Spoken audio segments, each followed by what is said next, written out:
Pemirsa, PT Chandra Asri Pacific Tbk membukukan lompatan pendapatan bersih hingga 5,3 miliar dolar Amerika Serikat di sepanjang semester pertama tahun 2026.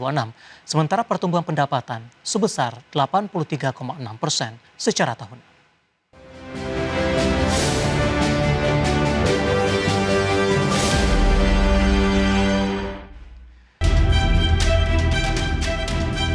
PT Chandra Asri Pacific Tbk mencatatkan lonjakan pendapatan bersih sebesar 83,6% menjadi 5,3 miliar dolar Amerika Serikat pada semester 1 tahun 2026.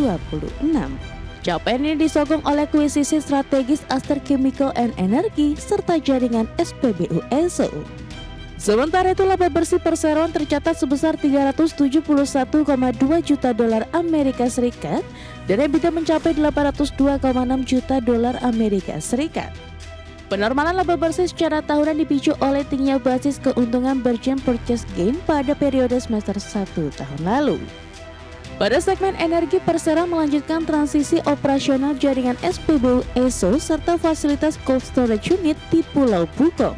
Fasilitas energi tersebut diproyeksikan memberikan tambahan EBITDA sebesar 20 juta dolar Amerika Serikat per bulan mulai kuartal 4 tahun 2026.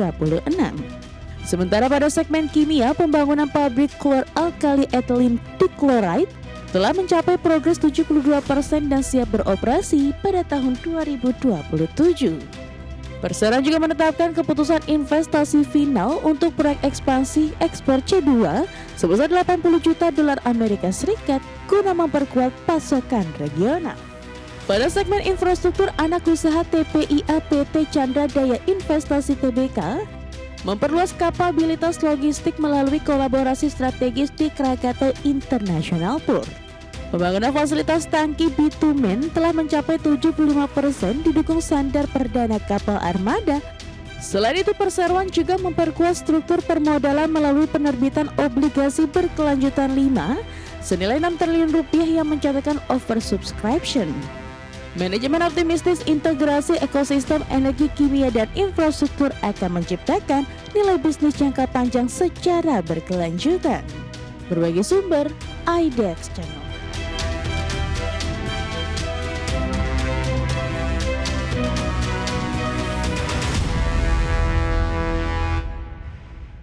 Menteri Koordinator Bidang Pangan Zulkifli Hasan menegaskan bahwa Koperasi Desa Merah Putih merupakan infrastruktur strategis pemerintah untuk memperkuat akses ekonomi masyarakat pedesaan. Kopdes Merah Putih ini dirancang untuk mempermudah warga dalam menjangkau pusat logistik, layanan keuangan hingga akses pasar. Zulhas yang juga menjabat sebagai Ketua Satgas Pembentukan Kopdes Merah Putih menyatakan bahwa setelah pembangunan 30.000 unit koperasi selesai tahun ini, lembaga tersebut harus berperan sebagai pembeli siaga. Dalam skemanya, apabila harga komoditas seperti gabah atau jagung jatuh di bawah harga ketetapan pemerintah, petani dapat menjual hasil panen mereka langsung ke Kopdes. Selanjutnya, koperasi akan menyalurkan komoditas tersebut ke Bulog.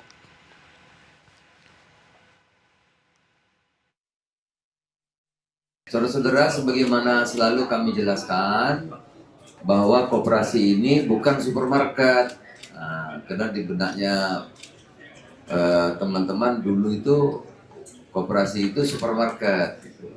Jadi sekali lagi koperasi ini adalah infrastruktur pemerintah untuk nanti menyalurkan barang-barang subsidi ya dan barang-barang bantuan pemerintah. Dia sebagai infrastruktur. Misalnya nanti Pak Mentan saya minta nanti menyampaikan misalnya soal beras dan lain-lain. Kedua juga bisa berfungsi sebagai off-taker, ya, off-taker terutama produk-produk pertanian yang menjadi prioritas pemerintah seperti beras. Menteri Pertanian Andi Amran Sulaiman menegaskan komitmennya untuk Kementerian Pertanian dalam memperkuat kerjasama dengan Badan Gizi Nasional dalam mendukung program makanan bergizi gratis. Kolaborasi tersebut diharapkan mampu meningkatkan penyerapan hasil pertanian sekaligus mendorong kesejahteraan bagi para petani di berbagai daerah. Amran menyampaikan sinergi antar lembaga menjadi faktor penting dalam memastikan keberhasilan program makan bergizi gratis yang menjadi salah satu program prioritas pemerintah. Amran menambahkan bahwa kerjasama antara Kementan dan BGN akan menjadi fondasi penting dalam menjamin ketersediaan pasokan pangan bagi program makan bergizi gratis. Sementara di sisi lain, program tersebut juga diyakini dapat membuka pasar yang lebih luas bagi hasil panen petani di berbagai daerah. Kami doakan, kami support seluruh pegawai kementerian, kami minta agar tetap mensupport beliau karena MBG adalah off-taker dari komoditas pertanian yang diproduksi oleh petani 160 juta orang. Jadi kami satu sisi kehilangan pasti, tidak rela pasti, tetapi demi negara, demi program prioritas Bapak Presiden kita ikhlaskan. Semoga MBG bisa jauh lebih baik daripada sebelumnya dan kami sangat yakin akan lebih baik. Sementara itu, Badan Gizi Nasional tengah menyiapkan portal khusus agar memungkinkan orang tua memantau secara langsung menu makan bergizi gratis yang diterima anak di sekolah. Melalui platform ini, masyarakat nantinya dapat melihat menu harian, foto makanan, kandungan gizi, hingga lokasi dapur yang memasak makanan tersebut.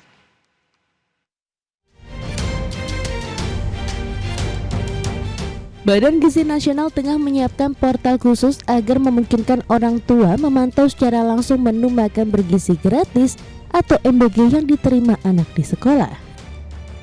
Melalui platform ini, masyarakat nantinya dapat melihat menu harian, foto makanan, kandungan gizi, hingga lokasi dapur yang memasak makanan tersebut. Kepala Badan Gizi Nasional Sudaryono mengatakan realisasi portal ditargetkan dapat diluncurkan dalam 1 hingga 2 pekan ke depan sebagai bagian dari upaya meningkatkan transparansi penyelenggaraan program MBG. Tidak hanya itu, portal tersebut juga akan memuat informasi mengenai lokasi satuan pelayanan pemenuhan gizi atau dapur yang memasak makanan beserta identitas kepala SPPG guna mencegah munculnya informasi keliru terkait pelaksanaan MBG di media sosial. Kami sedang menyiapkan sistem, kami kemarin sudah sampaikan di publik. Insya Allah mungkin doakan bisa segera, saya paham ekspektasi publik sangat mengharapkan ini segera bisa kita bereskan. Kasih kami waktu mungkin 1-2 minggu ini, kami berusaha untuk menyiapkan satu portal di mana stakeholder MBG, dalam hal ini yang paling berkepentingan kan adalah sekolah dan orang tua, itu bisa ngecek anaknya sekolah di sekolah mana, ibaratnya diberi makan oleh negara dengan menu yang apa, fotonya apa, kandungan gizinya apa, hari ini apa, besok apa, kemarin apa.